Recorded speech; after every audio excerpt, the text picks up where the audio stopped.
এমন জায়গায় গাড়ি থেমে বসে থাকতেও কিন্তু খুবই ভালো লাগে। এই যে এত সুন্দর প্রকৃতির মাঝে এখানে বসে আরাম করছি, এটা আমার কাছে খুব ভালো লেগেছে জায়গাটা, তাই আমি এখানে নেমে গিয়েছিলাম। আপনাদের সাথে ছোট্ট করে একটা ভিডিও শেয়ার করেছি।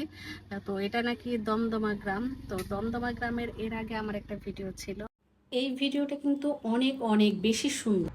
এত সুন্দর একটা জায়গা, প্রকৃতির সাথে মিলেমিশে সবাই একাকার। নিরিবিলি দেখে নামলাম, কিন্তু এখানে এদের এখন আসার কোনো দরকার ছিল? আমি একটু শান্তি মতো ভিডিও করতে চাইছিলাম, তার হইলো কোথায়? এই যে একজনের পর একজন চলেই আসছে। এই যে ওনারাও ওনারাও আছে। একটু শান্তি মতো যে ভিডিও করব তার পারলাম না। তো যাই হোক, এই যে এত সুন্দর প্রকৃতি দেখলে আসলে মন কেড়ে নেওয়ার মতো। এখানে যে কেউ আসবে এই জায়গাটায় এসে না পেলে পারবে না।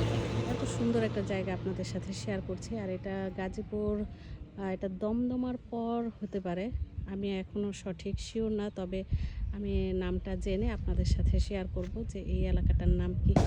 সত্যি অপূর্ব, অনেক সুন্দর। আর ওই পাশে হচ্ছে মাছ ধরা হচ্ছে। আমি জুম করে একটু আপনাদের সাথে শেয়ার করি। যদিও আমি এই যে বট গাছের তলায় একটু নেমে চাইছিলাম যে সুন্দর মতো একটু ভিডিও করব, কিন্তু তার হলো কোথায়? তাদের জন্য ওই যে জনে জনে চলে আসছে। আমার আর ভিডিও করা হবে না মনে হয়। ওরে বাবা, বড় শোডাউন আসছে। কোথায় যাবে জানি না। কোথায় যাচ্ছে? না, আপনি করে একটু নেই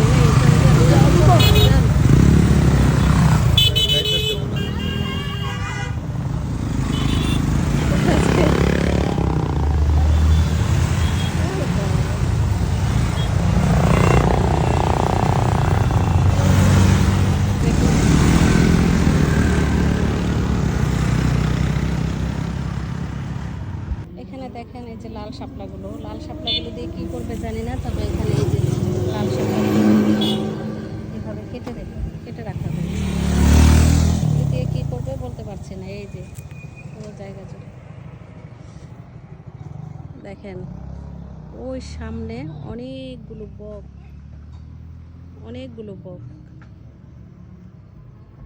উফ, অনেক সুন্দর, কি বলবো, অনেক সুন্দর লাগছে জায়গাটা।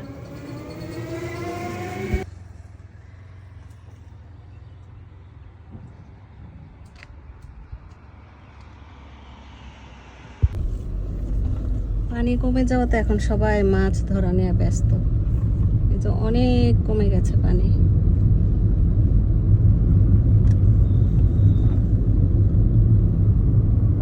দমদমা গ্রাম।